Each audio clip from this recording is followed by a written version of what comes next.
Olá, tudo bem? Vamos testar aqui o áudio se tá bom, vamos ver como é que está.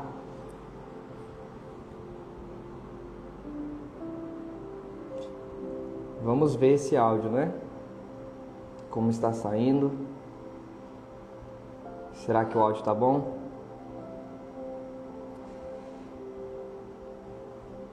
Oi gente, tudo bem? Como estão? Pessoal, eu tô tentando testar o áudio aqui, mas por favor me digam aí se o áudio tá bom, como é que ele tá. Eu tô tentando descobrir se tá prestando. Sejam bem-vindos todos. Oi Rosinha, oi Tatiana, fala Diego. Oi Arlane, tudo bem? Obrigado Arlane pela resposta, viu? Estamos aqui. Vamos começar uma live, já estamos começando, né?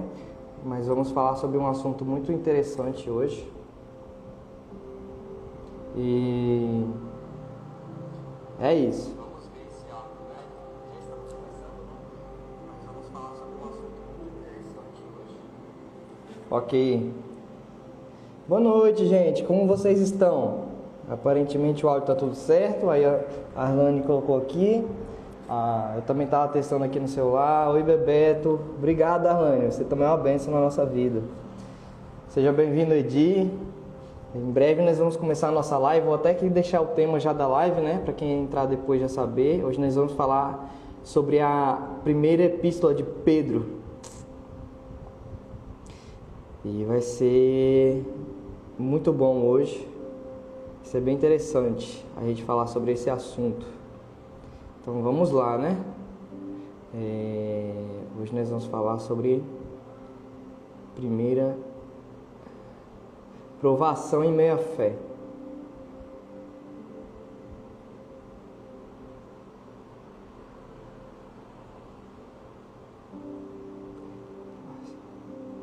Em meio a...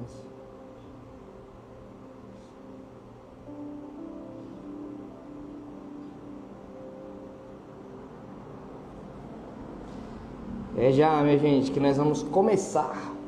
Ainda só mais um pouquinho. Enquanto nós não começamos, vai compartilhando com seus colegas, com seus amigos, com aqueles que você acha que seriam edificados por essa live. E aqueles que estão chegando agora, sejam muito bem-vindos.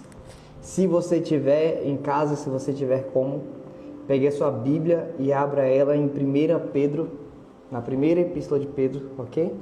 É em cima deste livro que nós vamos falar hoje, ok? Oi Nayane, tudo bem? Seja bem-vinda Jaqueline.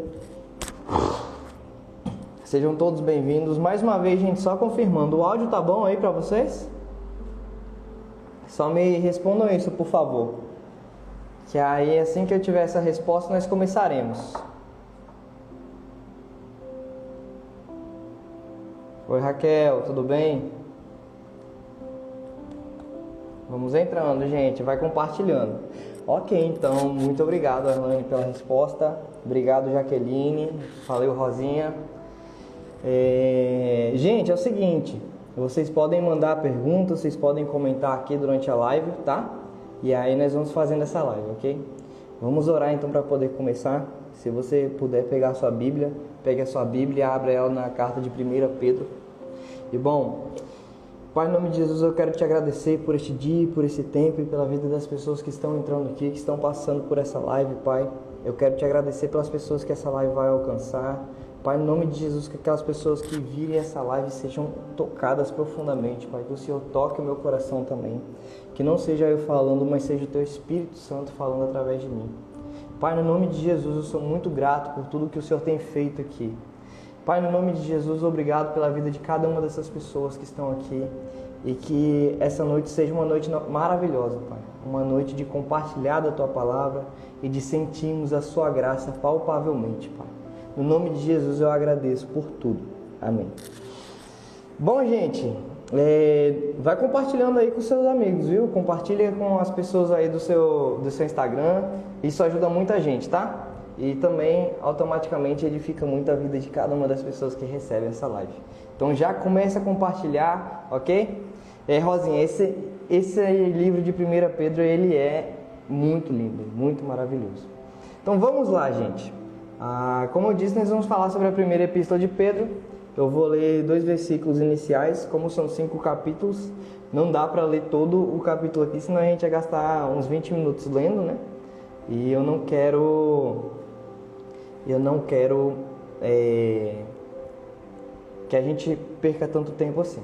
Depois você pode ler esta carta em casa, você pode ler aí, que você vai entender melhor ainda do que foi falado aqui hoje. E boa noite, Gleide, seja bem-vindo. Boa noite, Luana. Então, vamos começar com alguns fatos, algumas coisas importantes algumas coisas são importantes ser faladas sobre essa carta e nós vamos adentrar nela.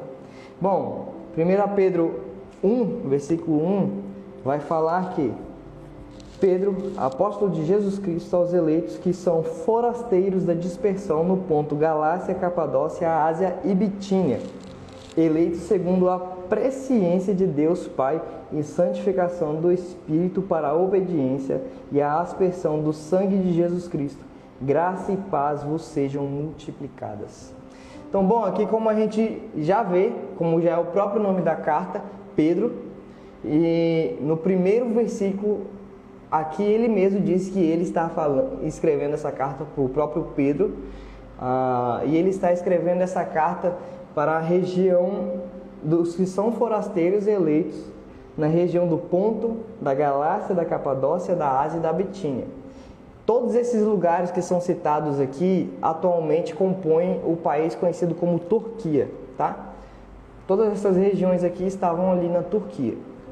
Hoje é um país Turquia, mas naquele período tinha esses nomes, certo?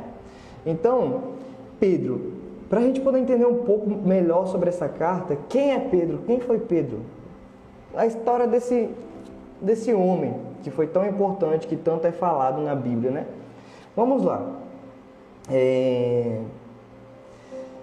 Pedro, ele está escrevendo aqui para os cristãos e judeus que seguiam o caminho de Jesus, certo? Ou seja, judeus, o povo hebreu, aqueles que nasceram como judeus, nasceram como hebreus, mas se converteram ao caminho. Naquele período ali, enquanto Jesus estava aqui na terra caminhando junto dos seus discípulos, realizando sinais e milagres, e ali durante o primeiro século, depois da partida de Jesus, as pessoas não eram chamadas abertamente de cristãos. Tem um momento lá em Atos que é a primeira vez em que todos aqueles que creem em Jesus são chamados cristãos, mas por conta do nome dele, Cristo, então cristãos. Mas até então as pessoas eram chamadas dos seguidores do caminho, porque Jesus pregava o caminho, a verdade e a vida. Então aquelas pessoas eram seguidoras do caminho. Então quando eu falar aqui caminho, se por acaso eu soltar essa palavra, entendo que eu estou falando sobre os cristãos, certo? Então Jesus escreveu essa carta para os judeus e para os gentios. Jesus não, Pedro. Pedro escreveu essa carta para os judeus e os gentios que estavam nessa região ali, que hoje formam a atual Turquia. E ali, o que acontece? Sobre Pedro, né? Pedro, ele se chamava Shimon ou Simão no original. Simão Pedro, como é citado na Bíblia. Então, o que acontece? Quando Pedro confessa que Jesus é o Messias enviado por Deus, quando ele confessa Jesus, Jesus diz assim: bendito és tu, que não recebeste isso por homem ou por carne, mas foi o meu Pai que está no céu que o revelaste. E aí Jesus, naquele momento, ele muda o nome de Pedro. Isso você vai encontrar em Mateus 16, do 16 ao 19. Então, Jesus, ali ele muda o nome de Pedro, de Shimão, passa a ser chamado de Kefas, que significa no aramaico pedra. E mais para frente, mais no futuro, quando a Bíblia foi traduzida para o grego, este nome Kefas foi traduzido para Petros ou Pedro, que tem o mesmo significado de pedra. Então, a partir do momento que Pedro confessa Jesus como Messias, Jesus vem e transforma o nome dele. E ele fala assim: a partir de agora você se chama Kefas, você se chama Pedro, pedra. Certo? Essa carta de 1 Pedro, ela foi escrita no ano de 64 depois de Cristo, tá? Essa é uma data muito importante, essa é uma data sólida, ela é comprovada que essa carta foi escrita neste período. Então, no ano 62 depois de Cristo, foi escrita a epístola de 1 Pedro, certo? A primeira epístola de Pedro. E aí, vamos lá. Eu anotei algumas coisas aqui porque eu não lembro tudo de cabeça, eu tenho que olhar, eu vejo e recordo, ok? Essa carta foi escrita nesse ano de 64 depois de Cristo, porque estava acontecendo uma situação ali muito louca em meio aos cristãos. E acontece que no ano de 64 depois de Cristo, o mesmo ano que foi escrita a carta, exatamente no dia 18 de julho de 64 depois de Cristo, houve o grande incêndio em Roma. Quase toda a cidade queimou. E naquele período as casas eram feitas de palha, então queimou a cidade inteira praticamente. Isso foi no Império de Nero. Só que eu vou falar um pouco melhor sobre este detalhe de Nero um pouco mais à frente, tá? Eu só estou trazendo aqui algumas coisas para a gente conseguir encaixar e entender até onde nós vamos chegar, ok?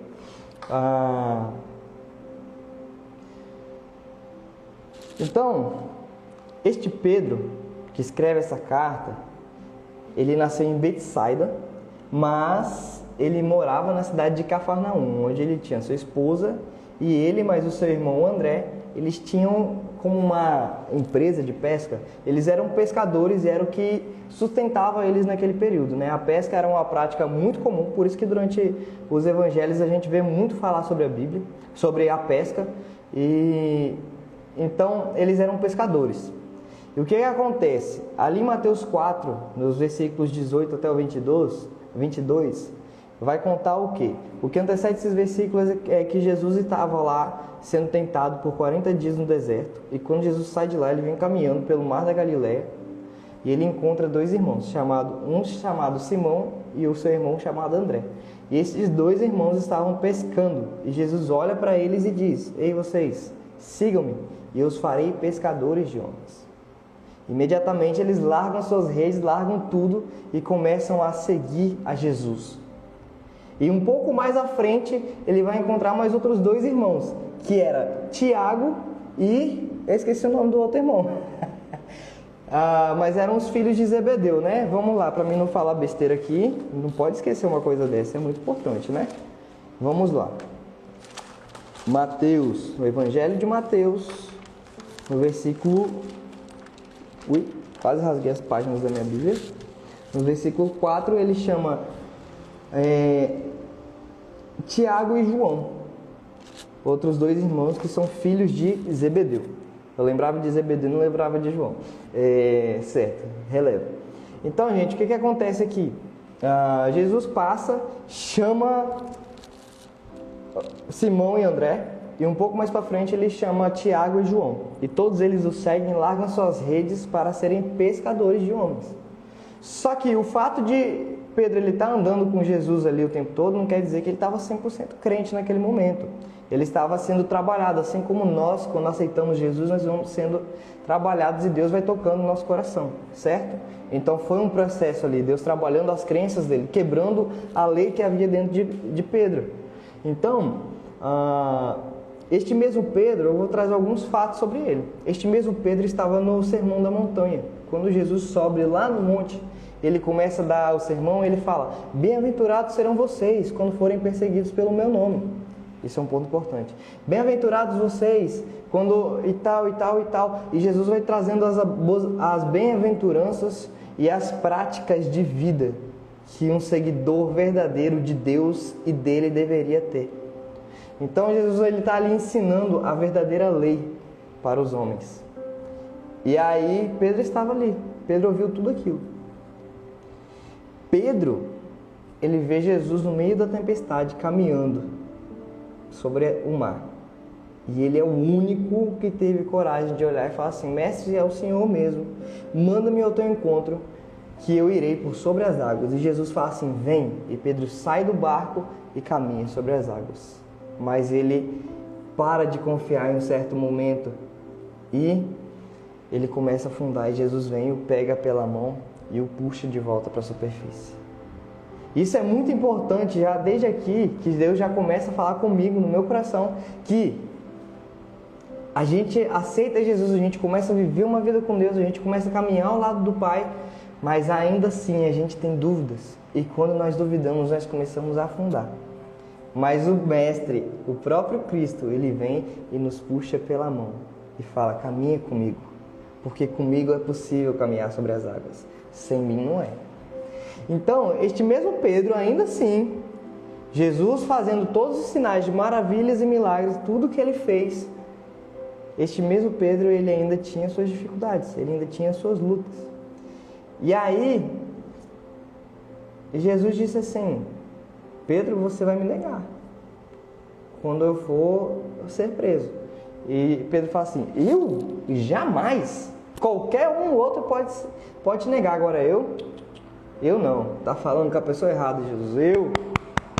Eu sou macho. Só que mais lá na frente, ele vê que ele realmente era aquele que Jesus estava falando. Este mesmo Pedro, ele corta a orelha de um soldado romano, fazendo Jesus ter que colar de volta a orelha dele no lugar. E cara, é muito interessante ver isso, né? Porque mostra ali o Pedro, o líder, o cara que caminhava com Jesus, ao mesmo tempo duvidando e crendo, duvidando e crendo. Este mesmo Pedro foi lá e negou Jesus. Daí a pouco ele vai e crê de novo. E aí Jesus volta, ele fala com ele. E Jesus o tempo todo vai falando com ele, vai se revelando para ele. E cada vez mais a gente vai vendo uma mudança constante na vida de Pedro. Pedro era um pecador assim como eu e como você que está assistindo essa live. Mas ainda assim, mesmo ele pecando, mesmo ele duvidando, Jesus vinha e falava assim: não, Pedro, vamos por aqui, que aqui a gente vai continuar, a gente vai conseguir. Vem comigo, que eu vou te ajudar. E aí esse mesmo Pedro é o mesmo Pedro que estava lá em Pentecostes. É o mesmo Pedro já crente, o mesmo Pedro fiel. Ele está lá em Pentecostes, ele recebe, ele começa a pregar, e 3.000 pessoas são batizadas naquele dia, 3.000 homens ou 5.000 homens, me esqueci agora, perdão. Mas este mesmo Pedro, ele é o mesmo pecador e o mesmo cara que caminha com Cristo. E por que eu estou falando todas essas coisas? Porque olha só, o que acontece? Lá na frente, em Atos 10, Pedro ele tem uma visão, onde desce um pano do céu e vem todos os animais lá, não lembro quais são os animais, mas são os animais considerados impuros na cultura judaica, que eles não poderiam comer. E Deus fala assim: come. E ele fala assim: não posso comer uma coisa impura. Ele fala assim: come, não posso. Ele fala assim: por que você está negando uma coisa que eu fiz, que eu estou mandando você comer? E aí, neste momento, Deus fala com ele sobre a acepção de pessoas, que Deus não faz acepção de pessoas. Em que sentido? Deus não faz acepção de gentios e judeus mais. Cristo morreu por nós. Nós seríamos os gentios. Então Cristo veio e morreu por todos nós, para que nós pudéssemos ser parte da família divina. E aí este Pedro, depois de tudo isso, ele pega e vem aqui, ó, 1 Pedro 1, versículo 17. Ele fala assim: ora, se invocais como o Pai aquele que, sem acepção de pessoas, julga segundo as obras de cada um, portai-vos com temor durante o tempo da vossa peregrinação. Olha que interessante, ele fala aqui, ó, especificamente: se invocais como o Pai aquele que, sem acepção de pessoas. Ou seja, esse Pedro aqui é o Pedro que foi impactado por Deus. É o Pedro que foi transformado. Ele é o Pedro que se tornou o apóstolo Pedro. E aqui ele está escrevendo uma carta, mandando, eu não sei a palavra, ele está mandando ânimo, ele está mandando alegria, ele está tentando ajudar os irmãos a se manterem de pé em meio à provação. O que vai acontecer é que, se a gente ler toda essa carta aqui e a gente ir para o contexto, que a gente vai para ele daqui a pouco, a gente vai ver que os cristãos estavam sendo perseguidos por serem cristãos, por seguirem o caminho. Então, quando eles começaram a ser perseguidos, muitos deles começaram a se desviar, muitos começaram a se afastar. Muitos deles estavam nas paixões carnais, tanto é que ele vai dizer assim: despojando-vos das paixões da carne, ou seja, arrancando. O despojar, o despojo, ele tem a ver com você pegar e arrancar literalmente a carne. É o que essa palavra no original significa. Mas ele não está falando aqui, gente, arranca as carnes do corpo. Ele está falando assim: despojem-se das paixões carnais. Despojem-se da paixão do seu próprio corpo. Porque o nosso corpo quer uma coisa. Mas o que nós devemos querer é aquilo que vem de Cristo. Então ele está chamando eles para um arrependimento genuíno do pecado. E aí Pedro vem falando todas essas coisas maravilhosas. Essa carta é muito linda, gente. Essa carta é muito linda.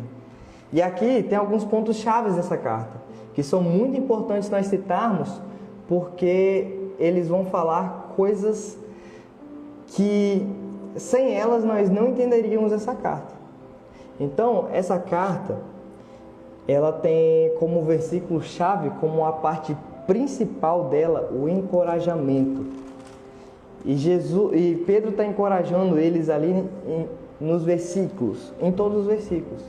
Mas os versículos do capítulo 4, versículos 12 e 13, são os versículos principais dessa carta, onde ele vai dizer assim: amados, não estranheis o fogo ardente que surge no meio de vós, destinado a provar-vos, como se alguma coisa extraordinária vos estivesse acontecendo.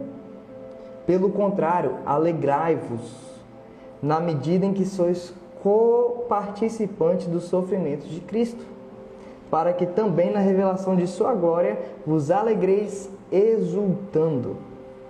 Ou seja, ele está aqui encorajando aos irmãos para que eles vão e que eles permaneçam, mesmo diante de tudo que está acontecendo, diante de toda a perseguição, diante de toda a dispersão. Essa dispersão aqui, que Pedro fala no início da carta, eles estavam tendo que sair do seu lugar, de onde eles estavam vivendo, por conta da perseguição. Roma estava perseguindo os cristãos, estava incendiando, estava matando, estava dando de comer para os leões, estavam fazendo show de circo, tirando a vida dos cristãos.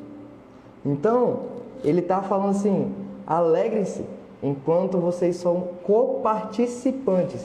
Olha que legal, coparticipantes dos sofrimentos de Cristo. Por que coparticipantes dos sofrimentos de Cristo? Porque Cristo foi crucificado e ele foi dilacerado naquela cruz. Ele foi dilacerado, ele foi espancado, ele foi chicoteado. Jesus foi humilhado de todas as maneiras possíveis. Então ele está falando assim: gente, se alegrem, porque se vocês estão passando por provações, se vocês estão passando por tudo isso, é porque vocês estão sendo coparticipantes do sofrimento de Jesus. E isso é muito legal, cara. Isso é muito legal, porque olha só, se a gente for lá em Mateus 5, Mateus 5, no Sermão da Montanha, Jesus vai falar sobre as bem-aventuranças. Eu estou procurando bem aqui, Mateus 14, 4, Mateus 5, 6, deixa eu achar, eu não marquei, Mateus 6, Mateus 7, 8, meu Deus, tô achando, aguenta aí, não perde o foco não, tá? Completa que foi dito aos antigos, os discípulos bem-aventurados. Cadê? Ai meu Deus, deu um branco aqui, né? Mas Jesus ele está dizendo as bem-aventuranças. Ele está dizendo as bem-aventuranças. Bem-aventurados vocês, quando que por causa do meu nome forem perseguidos. Bem-aventuranças, gente. A gente vai achar aqui agora as bem-aventuranças.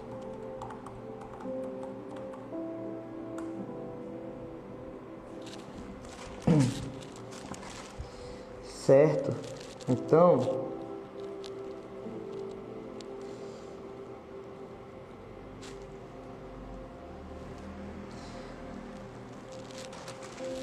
achei, está no início do capítulo 5. Eu não tinha passado essa página. Jesus diz assim: bem-aventurados os humildes de espírito, porque deles é o reino dos céus. Bem-aventurados que choram, porque serão consolados. Bem-aventurados os mansos, porque herdarão a terra. Bem-aventurados os que têm fome e sede de justiça, porque serão fartos. Bem-aventurados os misericordiosos, bem-aventurados os limpos, bem-aventurados os pacificadores, bem-aventurados os perseguidos, por causa da justiça, porque deles é o reino dos céus. Cara, isso é muito poderoso, velho. Eu não sei se você entende o poder que tem essa palavra, mas bem-aventurados serão vocês quando forem perseguidos. Porque, olha só, cadê? Me perdi. Bem-aventurados os perseguidos por causa da justiça. A justiça é Cristo. Porque deles é o reino dos céus. Ou seja, sabe o que Pedro está reafirmando aqui? Que de vocês é o reino dos céus. Cara, vocês estão passando por essa perseguição, estão passando por tudo isso. Bem-aventurados vocês, porque vocês são coparticipantes daquilo que Cristo passou. E outra coisa, vocês são a promessa daquilo que Jesus falou, das bem-aventuranças. Cara, isso é lindo. Isso é lindo demais. Agora vamos aqui, alguns dados importantes sobre esta carta. Pedro lá no início da carta, ele vai fazer uma convocação às pessoas. E nesta convocação ele está convocando as pessoas a serem santas, não se amoldar às paixões que eles tinham anteriormente quando estavam em pecado, mas se transformarem de coração. Ele está os convidando a permanecerem na obediência. Permaneçam na obediência. Ele está convidando eles a se despojar de toda maldade, hipocrisia e inveja. Aí ele vem aqui afirmar a identidade daqueles que o seguiam. Ele diz: vocês são raça eleita, nação santa, de povo de propriedade exclusiva de Deus. Aí ele vem mais uma vez fazer um convite. Agora ele vem aconselhar. Ele vem dizer: abstenham-se das paixões carnais que fazem guerra contra a alma. É nisso que ele fala do despojar. Para a gente afastar, para a gente abandonar aquilo que faz guerra contra a alma, aquilo que nos leva contra a vontade da alma. A nossa alma anseia pelo Senhor.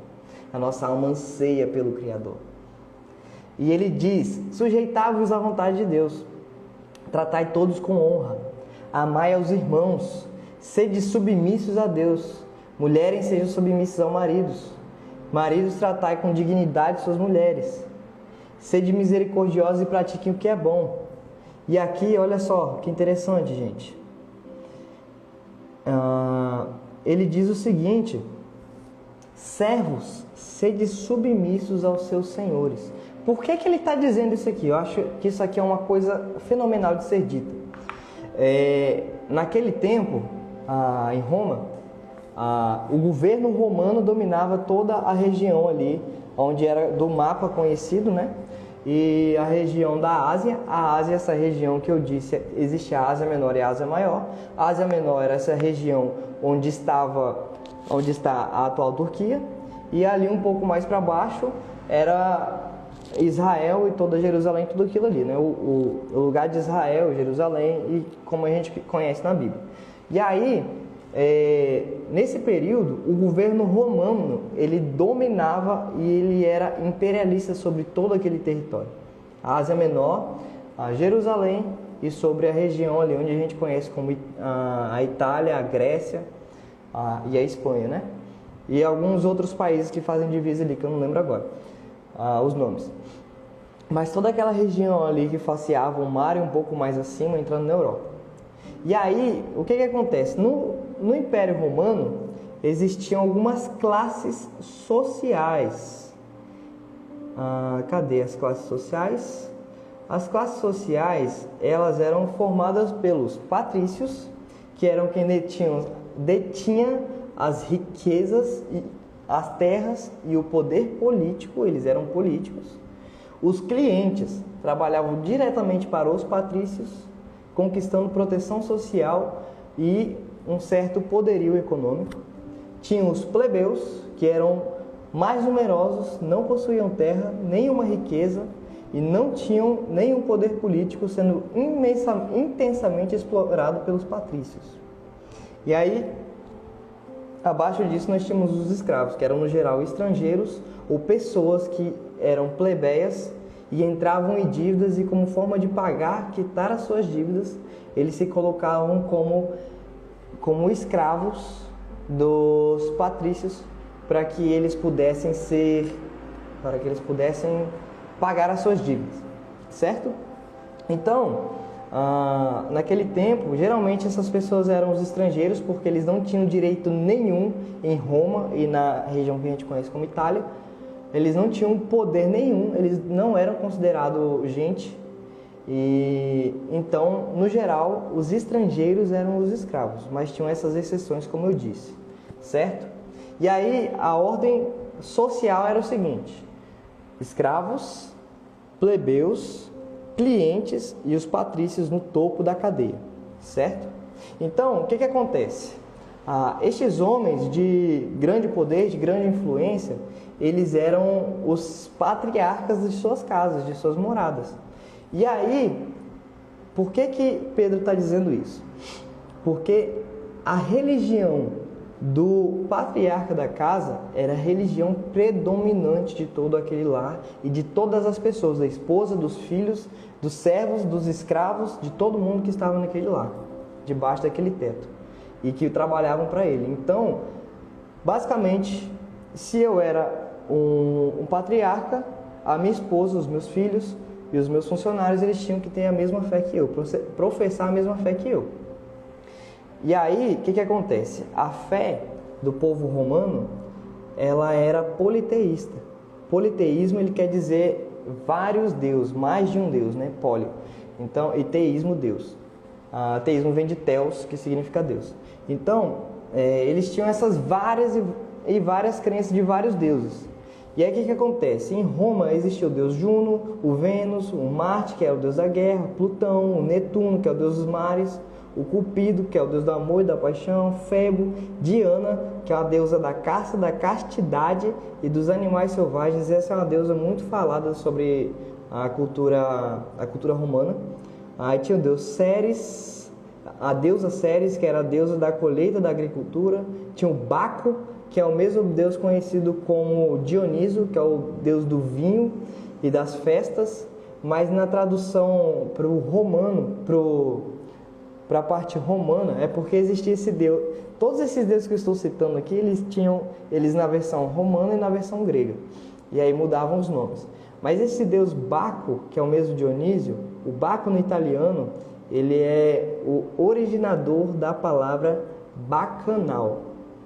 Então, quando se fala sobre bacanal, além de uma orgia, isso também está se referindo à adoração a um Deus que não é o nosso e que ele não tem poder nenhum.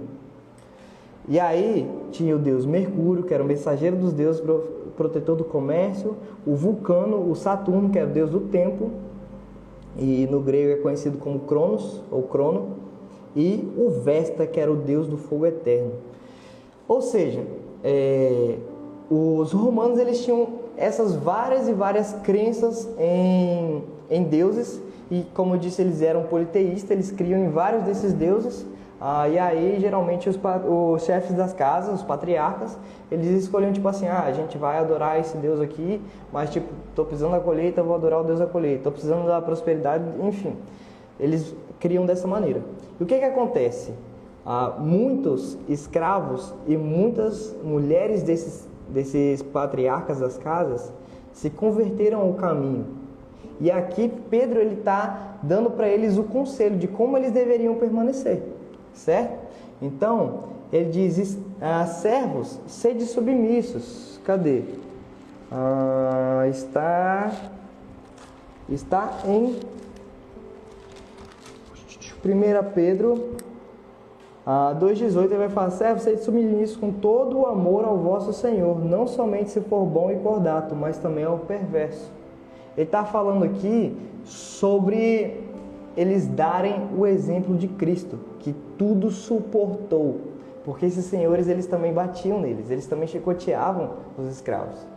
E da mesma maneira, ele está falando sobre testemunho. E da mesma maneira ele vem dizer sobre as mulheres. Mulheres serem igualmente submissas ao vosso marido. Por quê? Igualmente submissas ao vosso marido, no 3:1. Para que, se ele ainda não obedece à palavra, seja ganho sem palavra alguma, por meio do procedimento de vossa esposa, ao observar o vosso honesto comportamento cheio de temor. Ou seja, ele está falando para que elas permaneçam, para que o testemunho de vida delas pudesse converter o coração dos seus senhores, dos seus maridos. Então, ele está falando aqui sobre testemunho. Era para eles manterem a fé, permanecerem mesmo em meio à provação, as mulheres, os escravos, os servos, né? Para que, a partir do testemunho de vida deles, como ele diz, a que eles observassem o vosso honesto comportamento cheio de temor, para que eles fossem quebrantados, para que o coração deles fosse tocado e que eles pudessem aceitar ao caminho de Deus. Gente, é muito linda essa carta. Ela está dizendo coisas muito profundas. E aí aqui, o que vai acontecer? No final dessa carta, no capítulo 5, versículo 13, Pedro vai dizer assim, para quem está chegando agora, a gente está lendo a primeira epístola de Pedro, ok? E nós estamos falando sobre a aprovação em meio às adversidades. E é o tema principal dessa carta, em meio à aprovação, tá?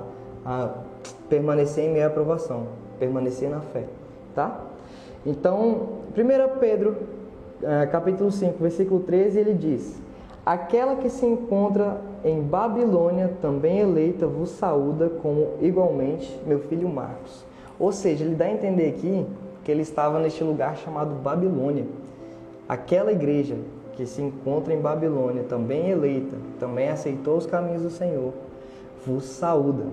Eles tinham que falar aqui em códigos, porque eles estavam sendo perseguidos. Então a Babilônia, ela já não existia mais nesse período. Mas o que Pedro está fazendo aqui?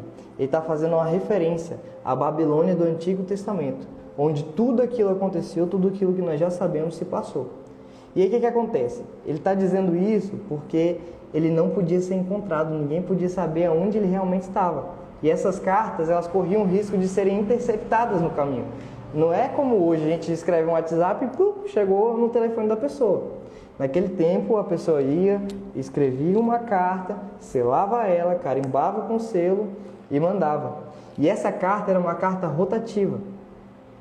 Ela foi rotativa a ponto de ela ir para vários lugares.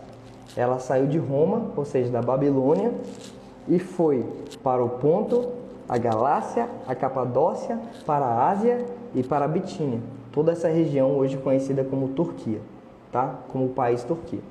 E aí essa carta era uma carta rotativa. Então ele escreveu a carta, mandou para a igreja do Ponto, a igreja do Ponto mandou para a Galácia, mandou para a Capadócia e assim sucessivamente. Certo? E aí, o que acontece? Essas cartas eram rotativas. E aí, como eu disse, ele faz uma referência sobre a Babilônia. Só um instante, gente. Tá, encosta a porta ali. E aí, gente, só ignora, tá? O que acontece? Ele está fazendo essa referência da Babilônia, porque a Babilônia, ela teve todo esse conhecimento que a gente tem histórico de todo o ultraje que aconteceu, de todas as coisas ruins que aconteceu com o povo naquele lugar, com o povo de Israel. E aí, ele se refere à Babilônia, e agora a gente vai entrar aqui no porquê que ele se refere à Babilônia. Naquele tempo, no período de 54, do ano 54 ao ano 68 depois de Cristo, Nero era imperador em Roma, certo? E Nero até hoje é conhecido como o imperador mais cruel, um dos mais cruéis, se não o mais cruel, devido a toda a sua história, né? Então, Nero, ele imperava sobre Roma, ele era o supremo sobre toda Roma, e era ele que comandava. E acontece que, no dia 18 de julho de 64 depois de Cristo, Roma foi incendiada. Praticamente toda a cidade de Roma foi queimada, muitas pessoas perderam suas vidas, muitas pessoas ficaram feridas, muitos perderam seus lares, muitos perderam seus parentes e aqueles que eles amavam. E a cidade naquele período, ela não era construída totalmente de alvenaria como a gente conhece hoje, né? Se você for lá em Roma, eu nunca fui, mas eu pesquiso muito, muitas construções são feitas sobre pedra e argamassa. E aí, o que acontece? Tudo é construído sobre pedra e argamassa, só que os telhados da maioria das casas eram tapados de feno, de capim, de folhas, para que não caísse a chuva dentro de casa e nem batesse o sol. E muitas casas eram feitas totalmente de madeira. Então o que acontece? No dia 18 de julho de 64 depois de Cristo, inicia-se um fogo ardente em Roma que queima praticamente toda a cidade e dizima milhares de vidas. E aí o que acontece? Existe um consenso que Nero botou fogo e depois ele foi e ajudou a população para que ele saísse como um bom homem. Existe outro consenso, que é o consenso entre os historiadores, que é o maior de todos, que Nero incendiou Roma e depois de incendiar Roma e tantas pessoas serem queimadas, ele foi e ele começou a culpar os cristãos pelo incêndio em Roma. E aí as pessoas começaram a perseguir. O governo romano começou a perseguir os cristãos. E aí eles começaram a ser perseguidos. E o que acontece? Nessa perseguição, os cristãos eles eram colocados lá dentro do Coliseu, eles eram dados de comer a leões, eles eram colocados lá dentro sem arma nenhuma e eles tinham que lutar contra os leões. Olá Carlos, como estás? Estão falando sobre a primeira epístola de Pedro, seja bem-vindo. Então ele estava botando ali ele estava ali colocando as pessoas para lutar com leões sem armas injustamente. Pessoas estavam sendo mortas e essas pessoas que ele colocavam eram cristãos. Eram os cristãos presos. Eles prendiam os cristãos quando eles os descobriam e os colocavam lá. Outros eram amarrados e incendiados. Outros eram dados a batalhas e a espetáculos de circo para que as pessoas pudessem vê-las sendo mortas. E aquilo animava e alegrava muito o povo, principalmente depois de que se espalhou a notícia de que supostamente teriam sido os cristãos que botaram fogo em Roma. Então começou-se uma grande perseguição aos cristãos. E aí os cristãos eles tinham que professar a sua fé, mas não podiam publicamente, porque senão eles eram mortos. O que acontece? Teve uma orgia no palácio de Nero. E nessa orgia, os candelabros que iluminaram todo o salão eram corpos dos cristãos. Eles amarraram vários cristãos como em postes e lá dentro os incendiaram. E durante toda a noite, corpos iam sendo postos, cristãos vivos iam sendo postos para que os seus corpos fossem à luz daquele lugar, porque eles eram queimados e o fogo iluminava o local, que era escuro. Então, assim, estava acontecendo algo terrível naquele período, que as pessoas estavam sendo mortas, perseguidas, simplesmente por falar assim: eu creio em Jesus Cristo. Eu me converti ao caminho de Deus. E as pessoas começaram a ser perseguidas. E aí, por isso, Pedro vem aqui e diz isso, gente. Amados, não estranheis o fogo ardente que surge no meio de vós, destinado a provar-vos, como se alguma coisa extraordinária vos estivesse acontecendo. Pelo contrário, alegrai-vos na medida em que sois coparticipantes dos sofrimentos de Cristo, para que também, na revelação de sua glória, vos alegrei exultando. Pedro está dizendo aqui que eles deveriam permanecer fiéis e não desanimarem, mesmo diante de tudo isso. Porque o fogo ardente que surge no meio de vós, como eu disse, eles falavam em códigos, porque se essa carta fosse interceptada, as pessoas iam ser mortas por causa dessa carta. Então ele está falando em códigos, como a Babilônia, o fogo ardente que surge no meio de vós. O fogo ardente que surge no meio de vós poderia ser qualquer coisa, mas ele está se referindo aos cristãos que morreram queimados pela perseguição. E aí, meus amigos, estes cristãos eles viviam boa parte deles vivia em Roma e eles começaram a ser dispersos. Por isso que ele diz lá no início da carta, Pedro apóstolo de Cristo aos eleitos eram os que tinham aceitado o caminho de Cristo, que são forasteiros da dispersão do ponto Galácia, Capadócia, Ásia e Bitínia. Essa dispersão era eles fugindo de Roma, fugindo do Império Romano, para que eles não fossem mortos pela perseguição. Muitos desses cristãos, eles não tinham igrejas como nós temos hoje aqui no Brasil, por exemplo, templos enormes onde a gente vai lá e cultua Deus no domingo. Naquele tempo, o templo físico deles era como uma célula, vamos assim por dizer. Só vou colocar o computador no carregador, certo, gente? Não saio não. Então, eles tinham como estas células que eles se reuniam nas casas. Então, geralmente essas casas eram de patrícios, de patriarcas, estes homens senhores de suas casas que tinham aceitado os caminhos de Cristo, e eles então começavam a receber pessoas secretamente, reuniões secretas em suas casas, até mesmo escondido de alguns serviçais, para que eles pudessem falar sobre o caminho sem que ninguém os descobrisse e eles não fossem mortos. Porque se alguém falasse assim, o soldado romano, o vizinho aqui, ele aceitou o caminho, ele está seguindo o caminho daquele Jesus lá. Eles iam, prendiam ele e o matavam. De todas essas maneiras que a gente falou e outras mais que eu nem lembro aqui agora, que eram muitas atrocidades.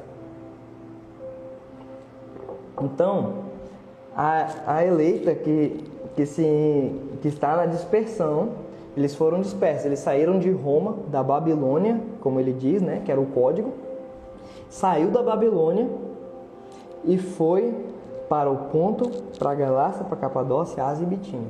Então essa carta foi escrita para homens que tinham em suas casas essas células, essas reuniões com aqueles que tinham professado o caminho. E ali eles se reuniam. Então, Pedro, sabendo disso, ele escreve essa carta para quê? Para encorajá-los a permanecerem na fé, encorajá-los a permanecerem no caminho de Deus, para que eles não se afastassem, porque ali era uma situação um pouco difícil, né?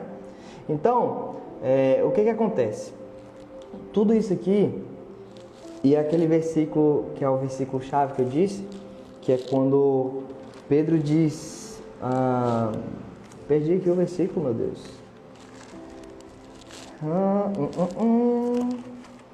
É o... Não estranheis o fogo ardente. Cadê? Perdi aqui na minha Bíblia, Senhor. Ajuda, Pai. É o 4, 12 e 13. É o 4... Perdi o versículo, gente. Deu bom agora, né? Falando no meio do negócio, perder. Não, é porque eu tô no... o vento balançou aqui a página, eu não vi, e eu tava na carta de Tiago. Então, o 4, 12 e 13, ele diz: amados, não estranheis o fogo ardente que surge no meio de vós, destinado a provar-vos, como se alguma coisa extraordinária vos estivesse acontecendo. Ele diz como se alguma coisa extraordinária vos estivesse acontecendo, é porque isso era esperado, isso já tinha sido pré-anunciado por Cristo lá naquele sermão na montanha, que bem-aventurados serão vocês quando forem perseguidos pelo meu nome, pela justiça. Então Jesus, ele já tinha dito isso. Então aquele tempo as pessoas não tinham a Bíblia como nós temos hoje. Então, tipo assim, eu estava no Sermão da Montanha, eu ouvi e eu falei para outra pessoa aquilo que eu ouvi lá. Então eles eram um povo de oralidade. O que eles ouviam, eles iam passando de um para os outros. E aí depois, com o tempo, começaram a escrever as cartas, relatando: aconteceu isso, aconteceu coisa tal. Então, essa carta aqui, ela não foi escrita para ser colocada na Bíblia. Essa carta foi escrita para uma igreja, para encorajá-las, e é a igreja de Cristo. E aí, por que eu estou falando de tudo isso e tal, e destrinchando a carta de Pedro e falando sobre perseguição, sobre morte, sobre Pedro aceitar Jesus, Pedro se tornar pedra de Cristo e tal, e E falando todas essas coisas, o que acontece? Eu quero trazer para você o pensamento seguinte. Hoje, nos dias atuais, se começa a chover na hora de irmos para o culto, a gente não vai porque vai se molhar. Se hoje eu estou triste, eu vou e me enfio no álcool, no cigarro, nas drogas, na pornografia e tantas outras coisas que podem acontecer em vício em jogos, e me afasto do Senhor porque eu estou triste, porque uma coisa não saiu como eu queria. Ah, não, mas é porque fulano me ofendeu e por isso eu não vou ir mais para a igreja. E nesses momentos, enquanto nós estamos tristes, enquanto está chovendo, enquanto fulano nos ofende, enquanto nós somos ofendidos, e Cristo diz para nós perdoarmos aqueles que nos têm ofendido, nós estamos deixando a nossa fé de lado, nós estamos abandonando a nossa fé. E sabe o que acontece, meus irmãos? Aqui, Pedro está dizendo assim: não neguem a fé de vocês, não se afastem de Cristo, porque ainda assim vale o sofrimento, ainda assim vale o sofrimento pela vida eterna, porque vai ter algo muito maior no futuro. A graça de Deus será muito maior do que tudo isso que vocês estão passando. Ela é muito maior do que isso que vocês estão passando. Aconteceu que na minha vida eu trabalhei em uma empresa, não vou citar aqui o lugar e nem o porquê, eu já trabalhei em várias cidades do Brasil. E aconteceu que nessa empresa eu era perseguido por ser cristão. Eu era perseguido por pessoas que eram homossexuais. Eu era perseguido por pessoas que tinham uma fé. Eu não vou citar aqui qual é essa fé, porque se eu citar vai ficar muito claro, né? Vai explanar.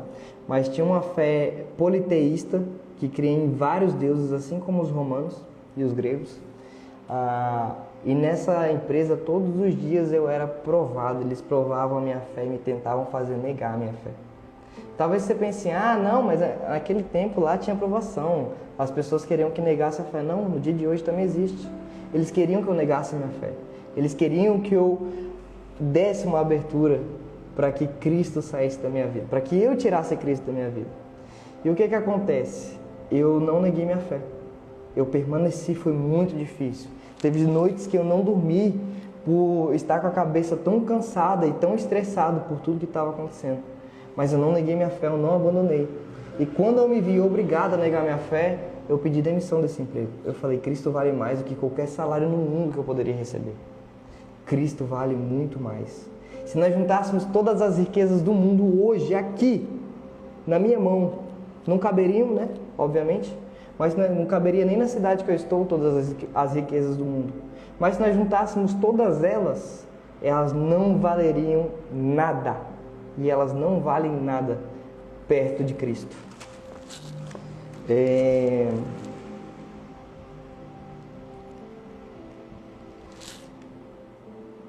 Hoje, no nosso planeta, existem 8 bilhões de pessoas.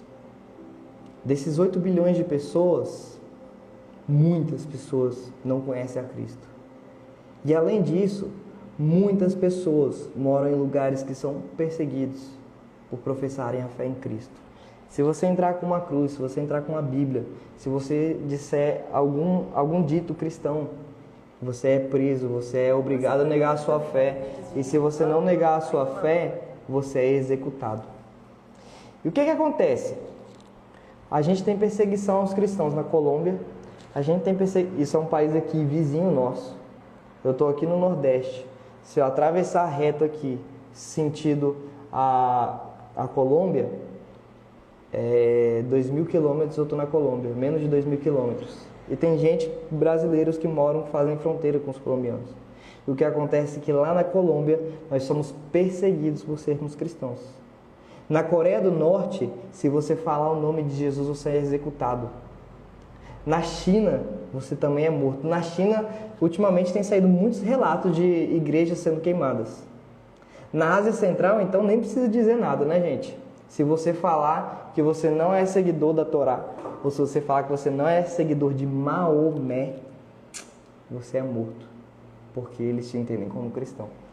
Então, minha gente, nossos irmãos hoje estão sendo perseguidos. Hoje tem irmãos nossos sendo enterrados vivos em covas para negarem Jesus. Hoje, neste momento, tá? Neste momento tem pessoas que estão sendo enfiadas agulhas debaixo de suas unhas como tortura, para que eles neguem a Cristo. Isso em muitos países do mundo. Existe uma lista com os países onde ser cristão é proibido e é perseguido e é fatal. E existe uma lista que, se você pesquisar, ela está no... Não lembro agora onde encontramos ela, mas você pesquisa aí a lista dos 50 países mais perseguidos ao cristianismo, que mais perseguem o cristianismo. Existem 50 países que hoje é extremamente perigoso você falar de Jesus dentro dele.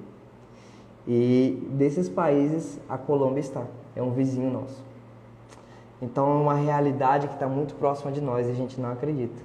Então o que eu estou querendo dizer aqui nessa noite? Que nós devemos permanecer. Nós precisamos nos manter firmes e encorajar os nossos irmãos. O objetivo dessa carta foi encorajar, trazer esperança e dar ânimo àqueles que estavam sendo perseguidos, mesmo em meio a tudo aquilo que estava acontecendo. Pedro estava dizendo: continue, vale a pena. Então, eu quero encerrar nessa noite dizendo para você o seguinte: leia essa epístola, a primeira epístola de Pedro, e lembre-se que não importa o que você está passando hoje, e nem o que você vai passar amanhã, nem o ano que vem, nem o que você passou lá atrás. Seguir a Cristo continua e sempre será a melhor opção que você pode ter na sua vida. Meus amigos, eu gostaria de encerrar nessa noite agradecendo a vocês. Compartilhem com seus amigos. E que Deus abençoe muito a sua vida. E saibam disso. Permanecer em Cristo é muito melhor do que todas as outras coisas. Que Deus abençoe vocês. Falou e uma boa semana. Sexta-feira tem live.